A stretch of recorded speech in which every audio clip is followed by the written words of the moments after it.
Death and grief are uncomfortable. They're heavy topics. They're difficult to process.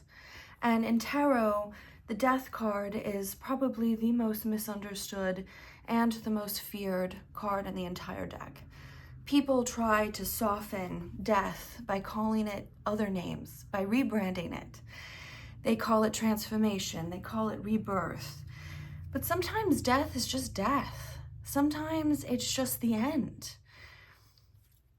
What I like about tarot is through artwork and archetypes and other works of fiction like books and films, we can explore some of these painful and fearful concepts from a distance that allows us to integrate that fear, transcend that fear and that pain, and integrate it into reality. Because death is a reality, right? It's a reality for all of us. None of us are going to be immortal, and yet many of us act as if we are, and we live our days as if they're not numbered. But today, instead of talking about death itself, I want to turn it on its head. What if death never came? What if you never got old? What if you never got sick? What if you lived forever? Would it really be a gift? Would you still even be human?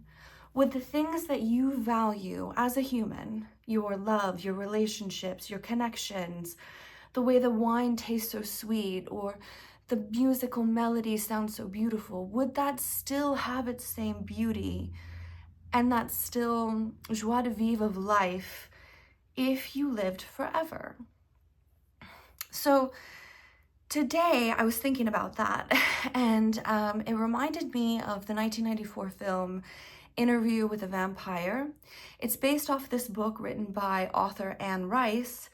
She wrote this book about vampires after the death of her daughter as a way for her to conceptualize grief and explore the themes of love and death and letting go and the crushing relentlessness of time. And it's kind of actually genius, right? Because using works of fiction or the fictional concepts of vampires as a way to understand our own mortality and our own concept of death, I think is very powerful.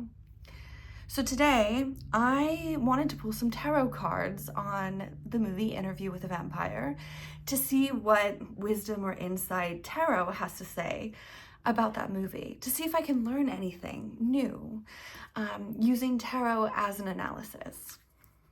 The deck that I'm using today is called the Tarot of Vampires, which is a stunning, beautiful Gothic deck, and it of course features vampires. It also comes with this very well-written guidebook called Phantasmagoria. If anything, even if vampires are not your style, just to buy this deck for the guidebook alone is phenomenal. It's very well written. It brings a lot of different perspectives to tarot, and I really enjoyed reading it. So, fantastic deck. Anyway, for those of you that haven't seen the movie Interview with a Vampire, obviously I'm going to spoil it. I'm going to pull cards on it. For those who have seen it, but it's been a little while, let me refresh your memory on the plot. Basically, it follows this main character, Louis, and he is a broken man after the loss of his wife and child. And he basically loses his will to live. He's very reckless. He's very self-destructive. And he just wants to die. And he runs into another vampire named Lestat. And Lestat gives him a choice. He says, I will kill you, or I can turn you into a vampire. And becoming a vampire, you will lose your humanity.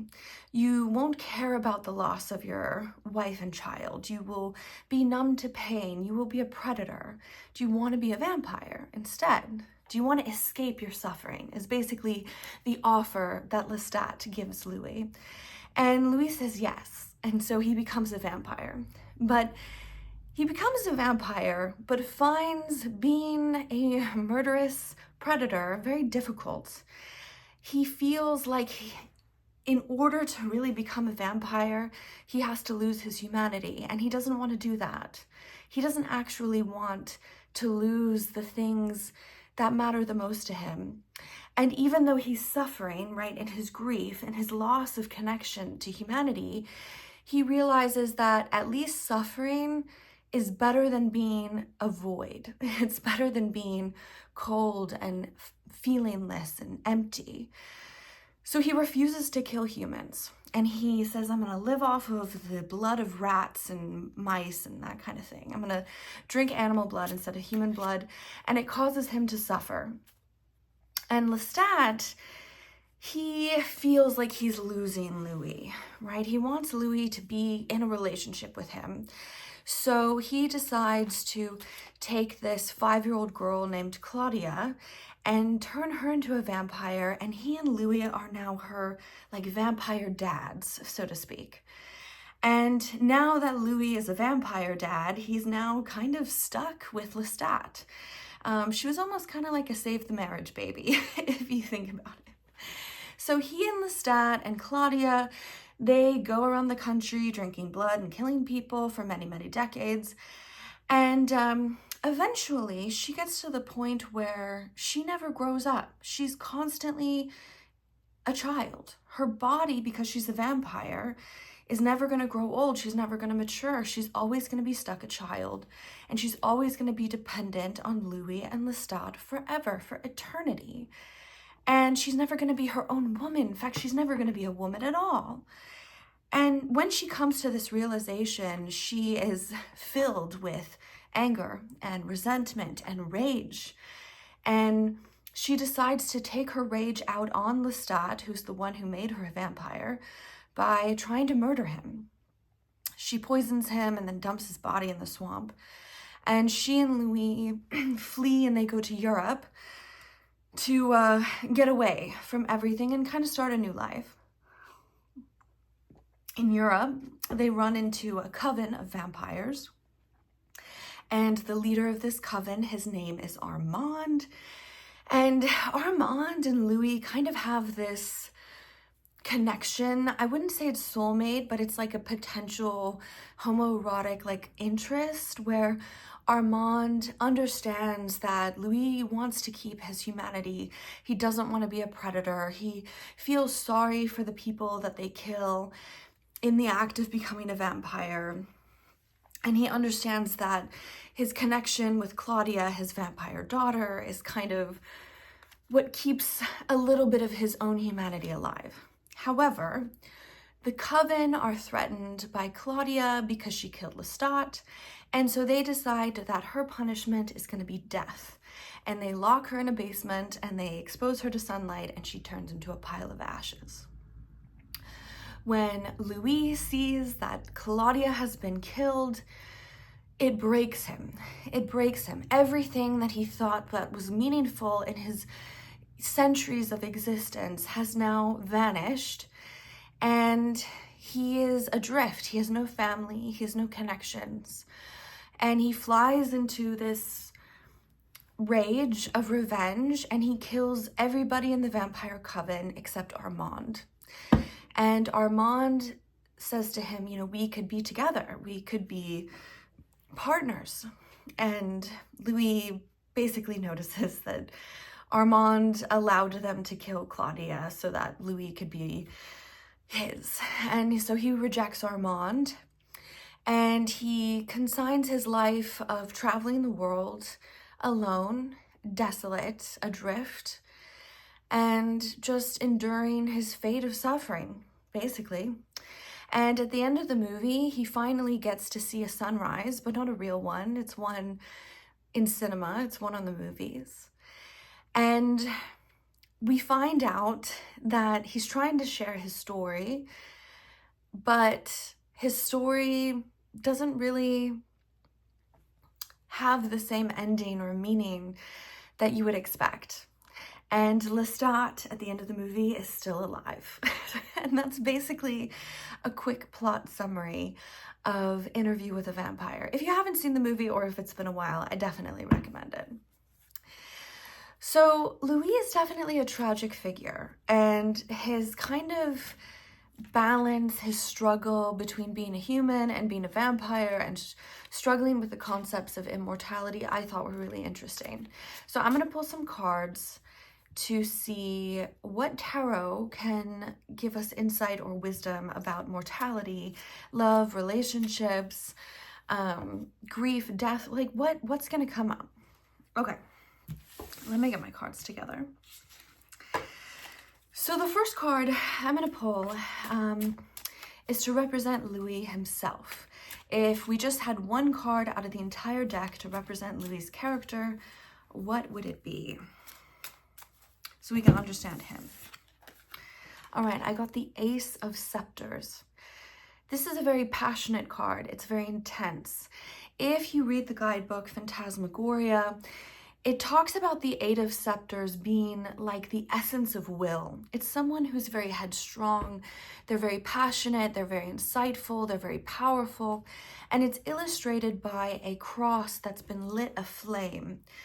I want you to think of this card as someone who has an inner spark, an inner passion, almost rebellious in a lot of ways. And this is actually a great way to describe Louis. Because even though he becomes a vampire, he doesn't actually become a vampire. He refuses to embrace this kind of mentality of being a predator. He refuses to give up his humanity.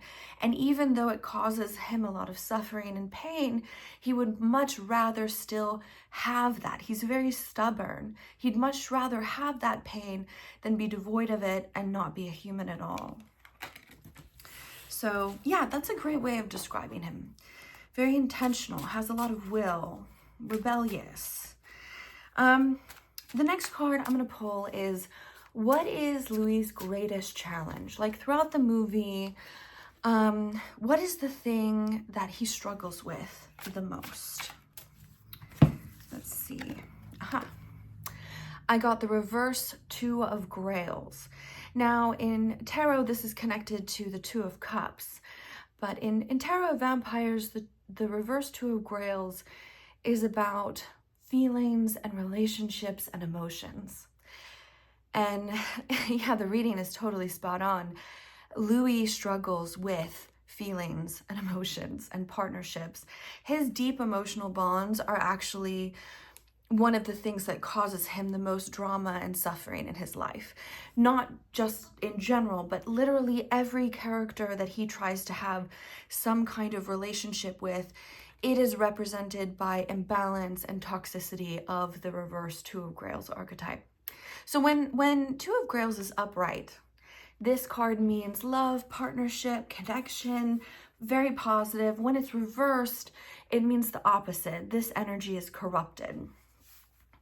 So, for example, Louis and Lestat, that relationship is definitely a reversed Two of Grails archetype, right? The relationship is built on power dynamics. We've got the master, the maker, and Louis, the subservient. Lestat basically seduces him to become a vampire, but it's never an equal partnership, right? He's always more powerful. He's always more in command. He's always putting Louis down. And he needs Louis to stay weak and reliant and guilty, because exerting control is the only way that Lestat knows how to love, how to make a connection. In many ways, he didn't make Louis a vampire because he loved Louis. He made Louis a vampire because he needed a companion, much like a pet, someone to satisfy his needs and keep him company and give him residual benefits. It's definitely a toxic relationship. And when I think of the Two of Grails reverse, we think of imbalanced, toxic relationships. Another imbalanced, toxic relationship that Louis struggles with is Claudia, his vampire daughter, right? That love it's not really love, because if he truly loved Claudia, he would have never made her a vampire in the first place. He would have never given her a lifetime of being imprisoned as a child. never knowing the joys of life or giving her the freedom to be her own person. As a perpetual child, she is forever dependent on Louis and Lestat. Very much kind of this dependency of like, I'm going to trap you forever, right? So she's not actually a child that you nurture and you grow and you support until they're independent and they go off into the world. She's more filling a role. She has to fill a role to keep Lestat and Louis together. She's not actually there to be loved and nurtured like a real child. And that's also a very tragic, kind of toxic dependency between parent and child that Claudia, very rightfully so, gets very upset about. So if you were doing a reading and the Two of Grails came up between a relationship of a parent and a child, for example, you could see that this isn't a healthy dynamic. It's not one that's based on love, but maybe based on other motivations. And then, of course, the other main relationship that Louis has in the movie is his connection to Armand. But that, of course, is just an illusion. It's not real because Armand lets them kill Claudia so that he can get Louis all to himself. It's not really a soulmate connection based off of genuine love, but Armand is manipulative and he's not trustworthy. And so those are like the three relationships that I can think of that Louis struggles with throughout the film. But in a broader context, when we think of the Two of Grails, this archetype, we think of the inability to make meaningful connections as an immortal vampire because time makes love meaningless, unfortunately. Like, being a vampire means that you have to face time, and so instead of like having these companions because you love them, you're really trying to find people because you're deathly afraid of being alone. Love is not enough, right? You know, it because there is eternity where nothing changes and they never grow and they never mature, they never anything. Love itself can't actually grow or mature or doesn't even have any value. It's all very selfish, the love between vampires. It's all, how are you going to serve my needs? Because I live forever, right? So it's very transactional, very unbalanced, very toxic. That's exactly how I would explain the reverse Two of Grails archetype. All right, the next card is going to be what causes Louis' suffering? Why does he suffer, right? What is the root of his pain? How about that? What's the root of his pain?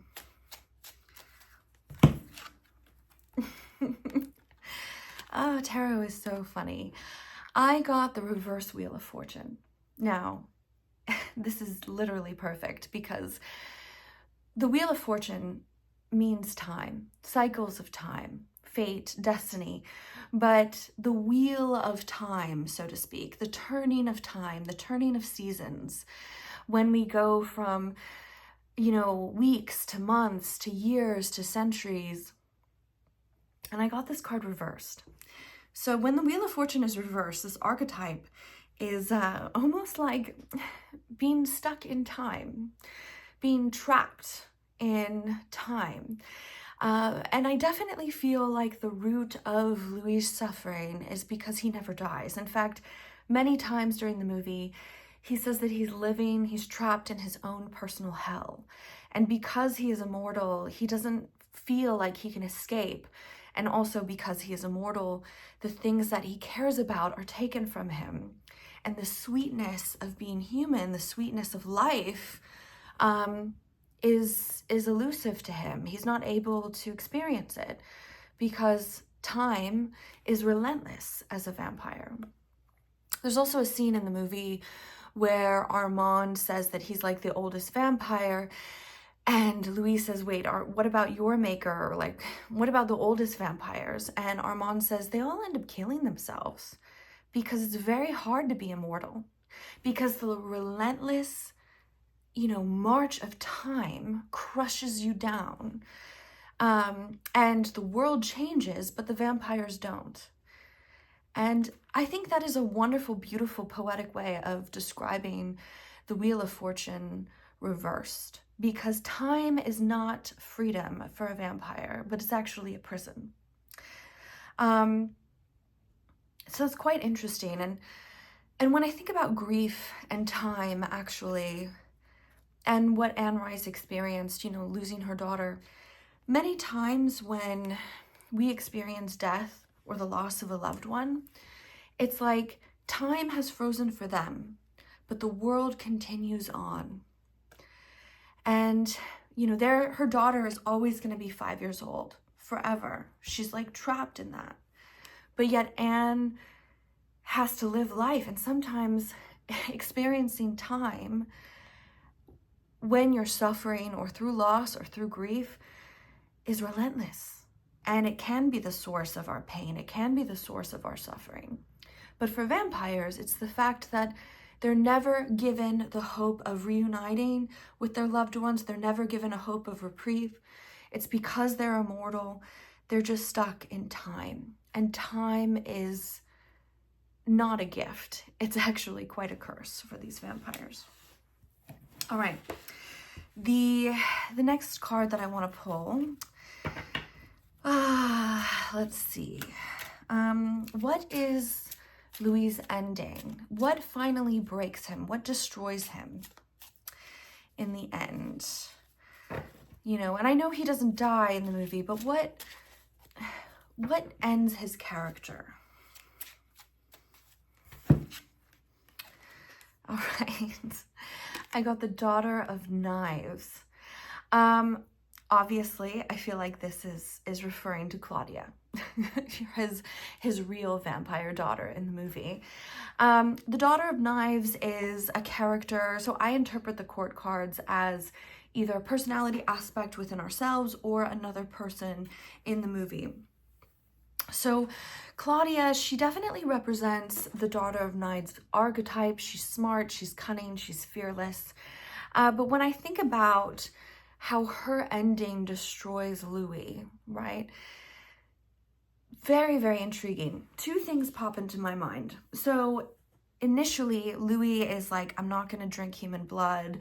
I'm just going to drink rats and I'm never going to attack anyone. But when Lestat makes Claudia to begin with, and he kind of forces fatherhood on Louis, that's when he, does what he can to protect her.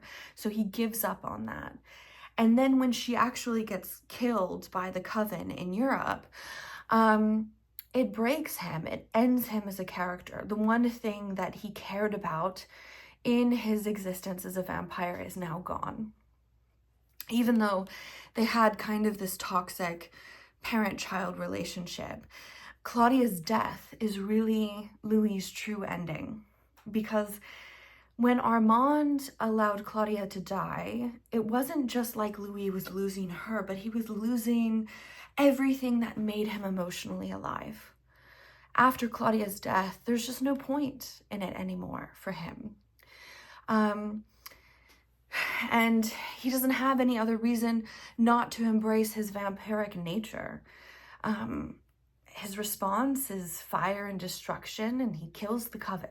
And that was very out of character for Louis.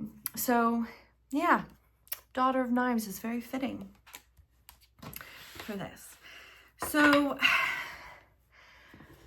last card that I want to pull, I think, will be, what is the main lesson that we can take away from this movie, from Louis? Yeah, what kind of wisdom or insight can we pull from the Interview with a Vampire? I got the 9 of Scepters.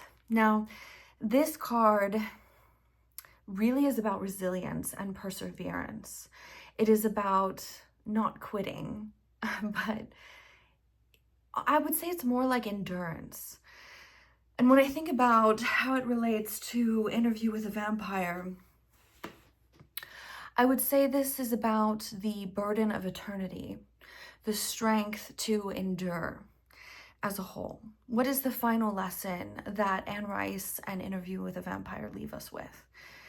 The Nine of Scepters is really a card about survival and resilience and carrying the weight of our experiences, but still going on.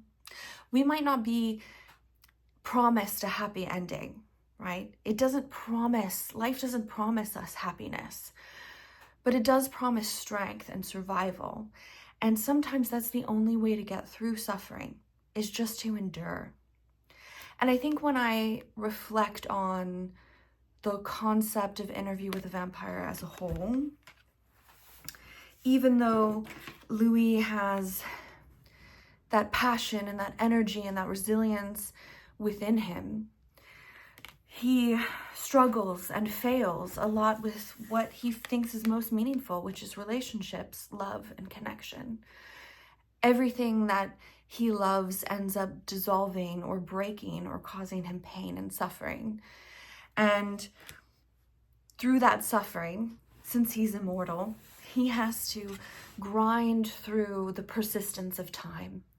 And time, instead of being a gift, it ends up destroying everything that he cares about, right? Everything that he finds meaningful in his life is broken and dissolved by the relentless grind of time and immortality.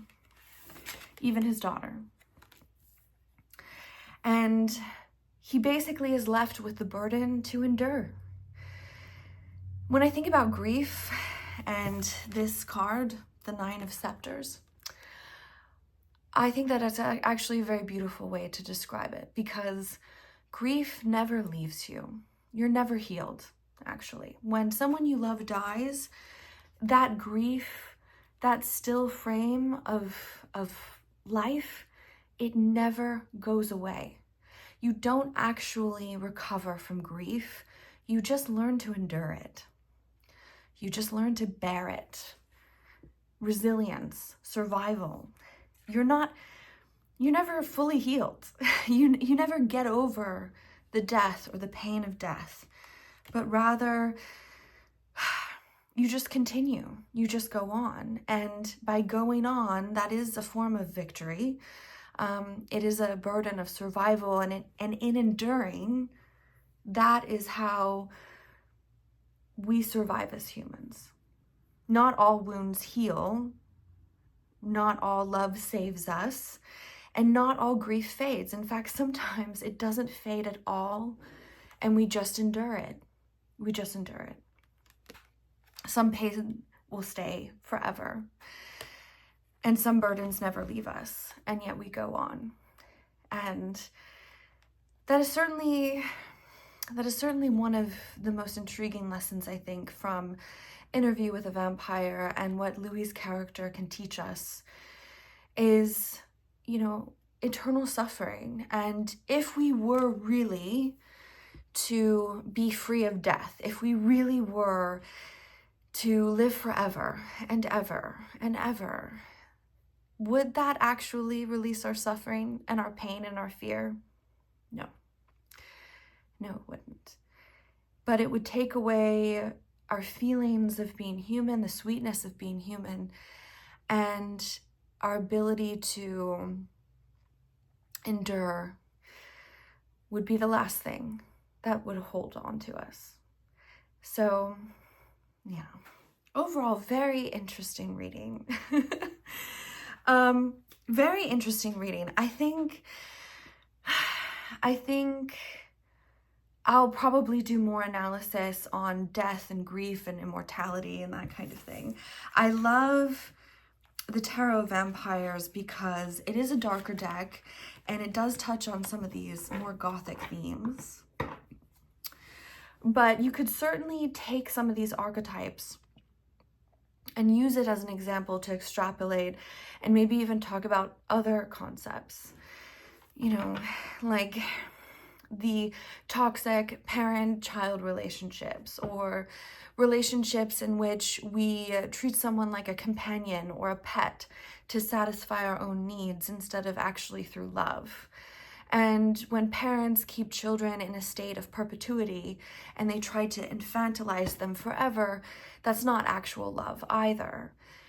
And then, of course, the concept of time being fleeting. As painful as time is, the fact that it passes, because it passes for us and we pass with it, we're actually able to enjoy it. We're actually able to experience it and appreciate it. And without it, life would lose its sweetness and it would lose its value. And in doing so, it would make us less human. And so in a very dichotomous way, death and pain and grief are some of the most beautiful gifts that we can have because of the value that it brings to life. Anyway, I hope you guys enjoyed this. I know it was quite a rambly video, but I do love doing character analysis on films and movies. I think that tarot is a great way to work through some concepts, especially using fiction and art, to work through maybe topics or concepts that we find uncomfortable, painful, terrifying, or difficult. If you guys have another movie or character that you'd like me to analyze, tell me in the comments below. And yeah, I hope you have a wonderful day.